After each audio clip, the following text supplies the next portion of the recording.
കൊല്ലം പുനലൂരിൽ ട്രെയിനിൽ നിന്ന് കള്ളപ്പണം പിടികൂടി റെയിൽവേ പോലീസ്. രേഖകളില്ലാതെ ട്രെയിനിൽ കടത്താൻ ശ്രമിച്ച 16.5 ലക്ഷം രൂപയുമായി മധുര സ്വദേശി നവനീത കൃഷ്ണനെയാണ് പിടികൂടിയത്. കൊല്ലം ചെന്നൈ എഗ്മോർ ട്രെയിനിൽ നിന്നാണ് കള്ളപ്പണം കണ്ടെടുത്തത്. 2 മാസത്തിനിടെ 7 തവണ പണം കടത്തിയതായി പ്രതി പോലീസിനോട് പറഞ്ഞു.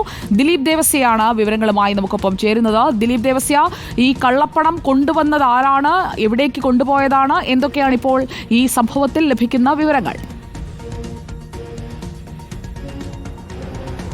സുജയ, പുനലൂർ റെയിൽവേ സ്റ്റേഷനിൽ വെച്ച് കഴിഞ്ഞ 6 മാസത്തിനിടെ 1,40 ലക്ഷം രൂപ ഇത്തരത്തിൽ രേഖകളില്ലാതെ പോലീസ് പിടികൂടിയിരുന്നു.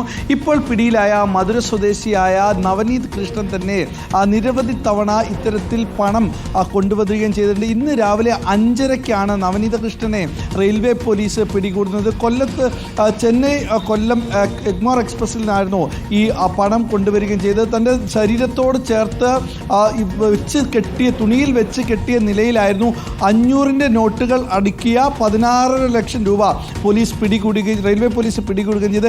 ഇനിയിപ്പോൾ പോലീസ് പറഞ്ഞ ഈ പണത്തിൻ്റെ സോഴ്സ് കാണിച്ചാൽ പണം തിരികെ തരാം, ഇല്ലെങ്കിൽ ഇത് എവിടെ നിന്ന് ലഭിച്ചു, ആർക്ക് കൊണ്ട് കൊടുക്കുന്നു എന്നുള്ള കാര്യങ്ങളടക്കം ഇനിയിപ്പോൾ നവനീത കൃഷ്ണൻ പോലീസിൻ്റെ മുൻപാകെ മൊഴിയായി നൽകേണ്ടതുണ്ട്. നേരത്തെ പറഞ്ഞത് പ്രകാരം നിരവധി തവണ ഇത്തരത്തിൽ പണം കൊണ്ടുവന്നിട്ടുണ്ട് എന്നുള്ള മൊഴിയും നൽകിയിട്ടുണ്ട്. അങ്ങനെയെങ്കിൽ ഇത് ആർക്കാണ്, ഇതിൻ്റെ സ്രോതസ്സും ഇത് ആർക്ക് കൊടുക്കുന്നു, വലിയ തോതിൽ ഇങ്ങനെ പണം എവിടെ നിന്ന് കൊണ്ടുവരുന്നു, എന്തിന് കൊണ്ടുവരുന്നു എന്നുള്ള കാര്യങ്ങളടക്കം ഇപ്പോൾ നവനീത കൃഷ്ണനിൽ നിന്ന് പോലീസ് ചോദിച്ചറിയുന്നുണ്ട്. എന്തായാലും രേഖകൾ ഉണ്ടെങ്കിൽ അത് ഹാജരാക്കാനാണ് ഇപ്പോൾ നിർദ്ദേശം നൽകിയിട്ട് മറ്റു കാര്യങ്ങളെക്കുറിച്ചുള്ള കാര്യങ്ങളെല്ലാം പോലീസ് ചോദിച്ചറിയുകയും ചെയ്യുന്നുണ്ട്. സുജയ.